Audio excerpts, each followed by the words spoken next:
কৃষ্ণ কৃষ্ণ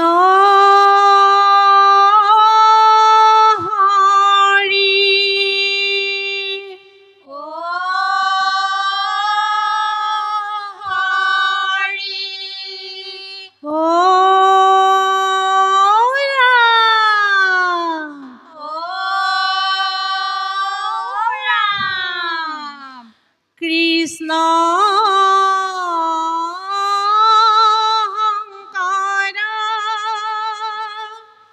গুরু হরি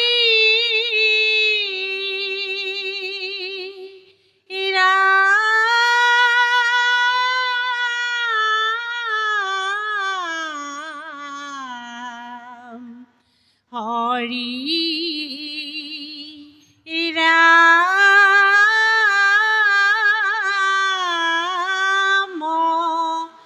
রাম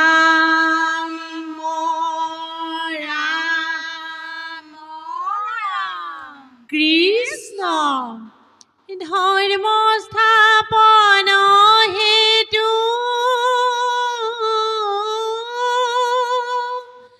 প্রভু নারায়ণে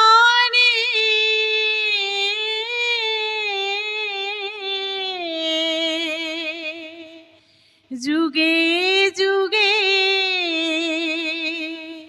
অবতার ধরে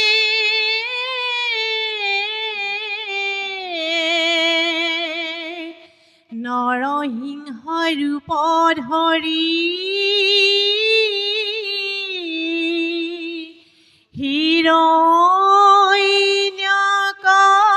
হিৰণ্যকশিপু মধি প্ৰহ্লাদ উদ্ধাৰ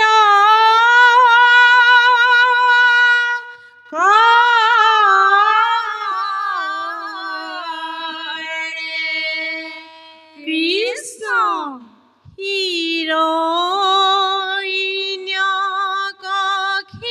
হিৰণ্যকশিপুৰ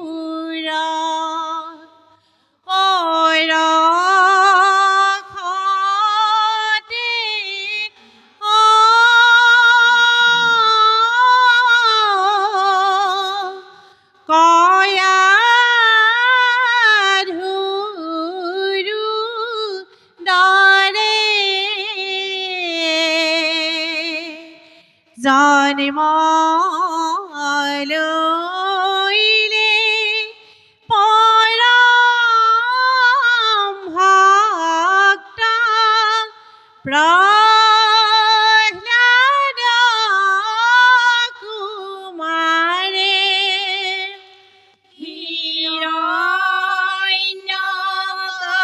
হিৰণ্যকশিপুৰ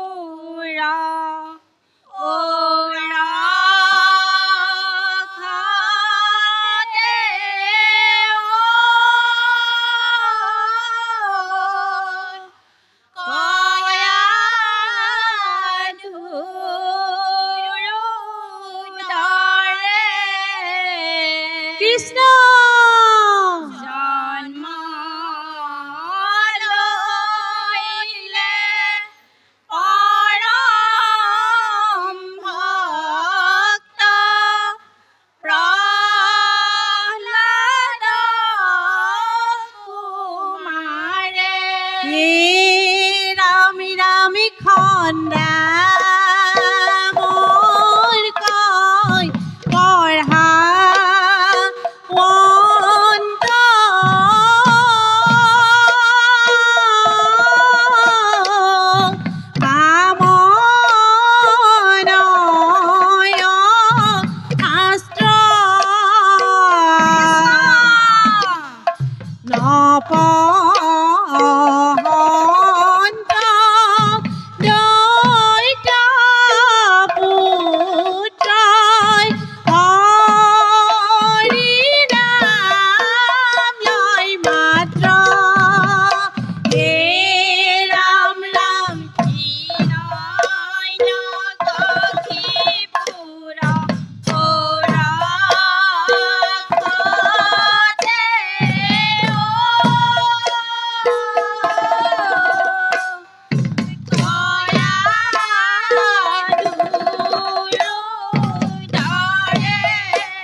মুখে পুত্ৰ কথা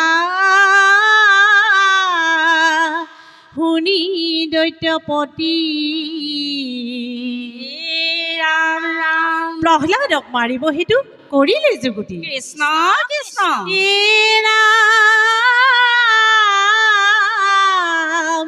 দিয়াই লন্ত নানা শাস্ত্ৰী পুত্ৰ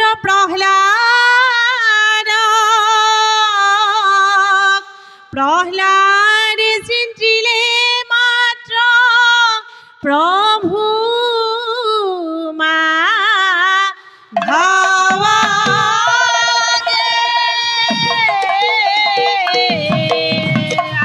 কৃষ্ণ দৈত্য ৰাজে প্ৰহ্লাদক নানা শাস্তি দিলে ৰাম ৰাম তথাপি প্ৰহ্লাদে হৰি ভকতি নেৰিলে ৰাম ৰাম দৈত্য ৰাজে প্ৰহ্লাদক নানা শাস্তি দিলে কৃষ্ণ কৃষ্ণ তথাপি প্ৰহ্লাদে হৰি ভকতি নেৰিলে ৰাম ৰাম জলত ডুবাইলে তাংক সৰ্পেউদং খাইলে ৰাম ৰাম অগ্নিৰ মাজত প্ৰহ্লাদে বিষ্ণু আৰাধিলে ৰাম ৰাম দৈত্য ৰাজে প্ৰহ্লাদক নানা শাস্তি দিলে কৃষ্ণ কৃষ্ণ তথাপি প্ৰহ্লাদে হৰি ভকতি নেৰিলে ৰাম ৰাম হাসি দিয়া দৈত্য গণ ভাগৰি পৰিল ৰাম ৰাম নোৱাৰি বধিব পুত্ৰ দৈতেন্দ্ৰ কহিল ৰাম ৰাম দৈত্য ৰাজে প্ৰহ্লাদক নানা শাস্তি দিলে হৰি হৰি তথাপি প্ৰহ্লাদে হৰি ভকতি নেৰিলে ৰাম ৰাম কৃষ্ণ কৃষ্ণ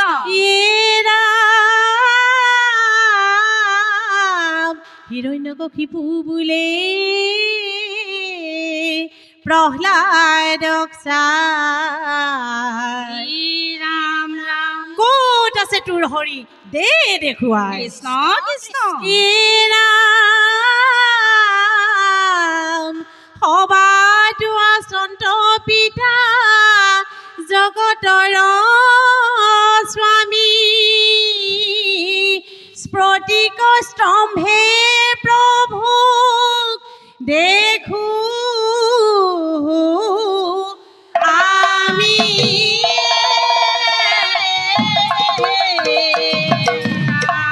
ৰাম ৰাম স্তম্ভতে বেকত হইলে প্ৰভু দেৱ হৰি হিয়া বিদাৰিলে দৈত্যক নিহিংস ৰূপ ধৰি ৰাম ৰাম স্তম্ভতে বেকত হইলে প্ৰভু দেৱ হৰি। কৃষ্ণ কৃষ্ণ হিয়া বিদাৰিলে দৈত্যক নিহিংস ৰূপ ধৰি।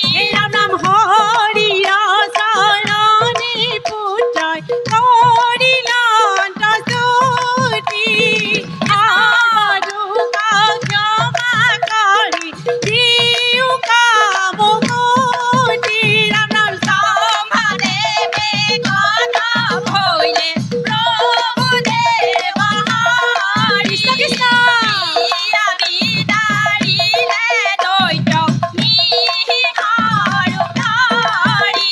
ৰাম ৰাম হে নজানি কলি নৰে এৰিয়া নকাম তনু মন চিতে লোৱা কৃষ্ণ গুণ নাম ৰাম ৰাম স্তম্ভতে বেকত হইলে প্ৰভু দেৱ হৰি। হিয়া বিদাৰিলে দৈত্যক নিহিংস ৰূপ ধৰি। ৰাম ৰাম হিয়া বিদাৰিলে দৈত্য নিহিংস ৰূপ ধৰি হিয়া বিদাৰিলে দৈত্যক নিহিংস ৰূপ ধৰি। হিয়া বিদাৰিলে দৈত্যক নিহিংস ৰূপ ধৰি। অ ৰাম জয় হয় কৃষ্ণ অপৰাধ বিনাশন তজুন হাম নাৰায়ণ জানি নামে প্ৰকৃলো হৰণে আনগতি নাহিকে মৰণ অপৰাধ ক্ষমা কৰি তুমি দয়াশীল হৰি মোকো ৰক্ষা কৰি চৰণে প্ৰভু মোকো ৰক্ষা কৰি শ্ৰীমন্ত শংকৰ হৰি ভকতৰ জানা যেন কল্পতৰু তাহান্ত বিনাই নাই নাই নাই আমাৰ ব্ৰহ্ম কৃষ্ণ কৃষ্ণ হৰি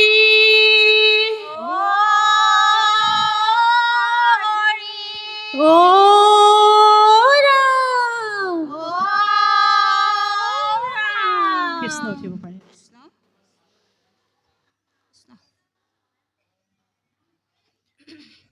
আই সকলোলৈ আন্তৰিক সেৱা আগবঢ়াইছোঁ কৃষ্ণ। কৃষ্ণ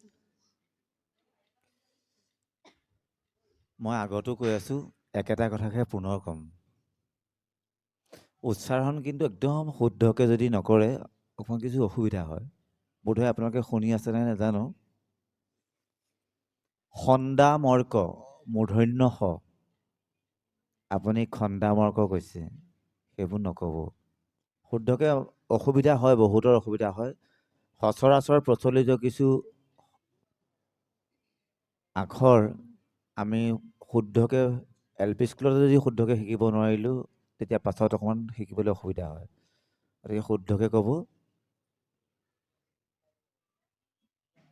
শংকৰটো শংকৰ হৈ গৈছে এই কথাখিনি অকণমান চাব। 5 মিনিট বহি পেলাই যদি আপুনি ভালকৈ শুনি শুনি তালব্যখটো শুদ্ধকৈ উচ্চাৰণ কৰে আপোনাৰ হৈ যাব, লাইফ টাইম থাকি যাব। আমাৰ সচৰাচৰ আমি কথা পাতোঁতেও সকলো শংকৰ তেনেকুৱা ধৰণে কথা পাতি থাকোঁ এনেকৈ জানো, সেইবোৰেই আমাৰ ভৱিষ্যতে কাল হৈ যায়গৈ। যিহেতু প্ৰতিযোগিতা আমি শুদ্ধ শব্দটোহে চাম, উচ্চাৰণটো চাম। গতিকে সেই উচ্চাৰণবোৰ আমি শুদ্ধকৈ কৰিম। নামষাৰ ইমান সুন্দৰকৈ তেখেতে গাইছে, আমিও চাপৰি বজাম লাগি আছিলে। মোৰ কাষতে ছাৰ আছে, চাপৰি আঙুলিতে তেখেতে বজাই আছে মনে মনে। গতিকে অকণমান চাব, এই কিছুমান সৰু সৰু ভুলৰ কাৰণে কিছু অসুবিধা হৈ যায়, সকলোৰে দৃষ্টিগোচৰ হয় যে। ছাৰে কিবা সোধে, খুব চাই আছে। ধন্যবাদ। আমি মণিকাঞ্চন দিহানাম দলটিলৈ আমি শুভেচ্ছা জনাইছোঁ। সুন্দৰ হৈছে পৰিৱেশন। খালি ধন্যবাদ ছাৰ। নামষাৰ সলনি কৰিব। একেটা নামকে এতিয়া আমি 3টা দলক গোৱা পালোঁ। নাম এষাৰে 3টা দলক একেষাৰ নামকে আমি গোৱা দেখিলোঁ। কাৰণ এতিয়া কি বুলি ক'ম, এতিয়া নামষাৰত এতিয়া আমি কোনটো দলক আমি এতিয়া পুৰস্কাৰ দিম সেইটো আৰু বিচাৰ্য সময়হে ক'ব আৰু। নামষাৰ আপোনাৰ সবে সলনি কৰি ল'ব। পৰাপক্ষত বেলেগ বেলেগ নাম কৰিব। একেটা নামকে গোটেই এতিয়া আৰু উপায় নাই আৰু, উজনি নামনি মধ্য সকলোতে নাম আৰু হিৰণ্যকশিপুৰৰ প্ৰহ্লাদ চৰিত্ৰৰ নামে এতিয়া মানে গোটেই প্ৰচলিত। যাই নহওক আৰু সুন্দৰ হৈছে পৰিৱেশন। খালি শব্দ উচ্চাৰণখিনি অকণমান চাব, শব্দ উচ্চাৰণখিনি শুদ্ধ কৰিবলৈ চেষ্টা কৰিব। আৰু বিশেষকৈ এই খোলবাদকক আমি এটি অনুৰোধ জনাওঁ, পৰাপক্ষত এই হাতৰ ৰচি চচিবোৰ খুলি থৈ অহাৰ ব্যৱস্থা কৰিব। কাৰণ কথা হয় কি, প্ৰতিযোগিতা আমি সকলোবোৰ লক্ষ্য চাবলগীয়া হয়, লক্ষ্য কৰিবলগীয়া হয়। কাৰণ মই অথনি কৈছোঁ যে কলিত কীৰ্তনে হোৱে ভকত, আত পৰে লাভ নাহি লোকত বুলি আমাক গুৰুজনে কৃপালু গুৰুজনাই কৈছে। এই ভকত শব্দটোত কোনো আকাৰ, ইকাৰ, হচৰিকাৰ, দীঘৰিকাৰ একো নাই, মসৃণ এটা শব্দ। সেইকাৰণে ভকত হৈ আহিলে মানে সম্পূৰ্ণ মসৃণ হৈ আহিব লাগে। মানে হাতৰ এই ৰচি চচিবোৰ পৰাপক্ষত খুলি থৈ আহিব লাগে। এইবোৰ পিন্ধাটো আপত্তি কৰা নাই, খালি প্ৰতিযোগিতালৈ আহোঁতে যাতে খুলি থৈ আহিলে মানে ভাল হয়। এইখিনি লক্ষ্য কৰিবা। মানে এইখিনি কথাটো আচলতে কি হয়, এতিয়া আমাৰ মাধৱ পুৰুষে সকীয়াই থৈছে যে হৰিয়ে নাৰাখিলে জৰিয়ে কি ৰাখিব বুলি আমাক কৈ আছে। যে আমাৰ দেখোঁ হাতত মুঠা মুঠে জৰি বান্ধে, কিন্তু প্ৰতিযোগিতাৰ সময়ত যাতে খুলি থৈ আহে। বান্ধক, বন্ধাটোত আমাৰ আপত্তি কৰিব লগা নাই, খালি প্ৰতিযোগিতা কৰিবলৈ আহোঁতে যাতে খুলি থৈ আহে, পিছত আকৌ গৈ পেলাই পিন্ধিবগৈ। কাৰণ আমি এইখিনি সকলো চাবলগীয়া হয়, সেইকাৰণে এইখিনি লক্ষ্য কৰিব। আমি শুভেচ্ছা জনাইছোঁ। খালি দলীয় ঐক্যটো অলপ দুৰ্বল হৈ আছে আপোনালোকৰ। দলীয় ঐক্যটো মানে দলীয় দলটো আৰু অকণমান উঠিব লাগিব। আপোনালোকৰ নামৰ স্পীডটো যিটো মানে মধ্যলয়ৰ পৰা দ্ৰুতলয়লৈকে নামষাৰ পৰি গৈছে, বিলম্বিত লয়ত ঠিকেই উঠিছিলে আৰু মধ্যলয় আৰু দ্ৰুতলয়ত মানে পৰি গৈছে নামষাৰ। এইটো উঠিব লাগিব। মই যে কৈছোঁ অথনি, বস্তু একদম ইয়াৰ পৰা এনেকৈ উঠি যাবগৈ লাগিব। এৰোপ্লেনখন কেনেকৈ মানে মাটিৰ পৰা চিধা পোনে পোনে এনেকৈ উঠে, হয়নে? এনেকুৱা কৰি পেলাই উঠে।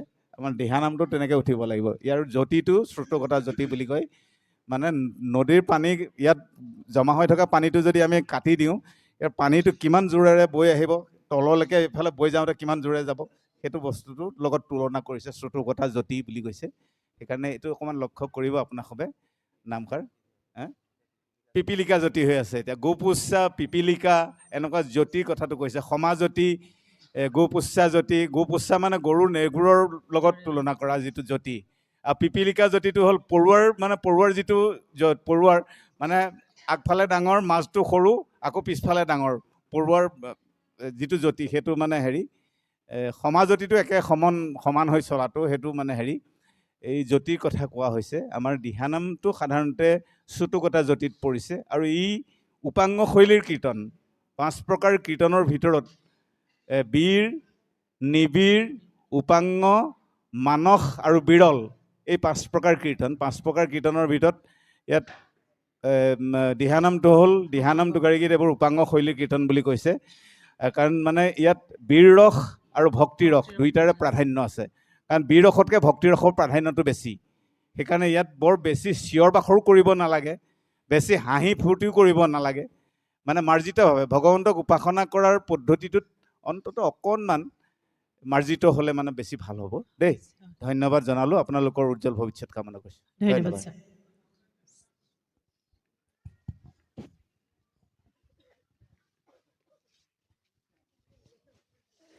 মণিকাঞ্চন দিহানাম দল মেচাগৰলৈ আমি আন্তৰিক ধন্যবাদ জ্ঞাপন কৰিছোঁ। তেখেতসকলৰ উজ্জ্বল ভৱিষ্যত আমি কামনা কৰিছোঁ।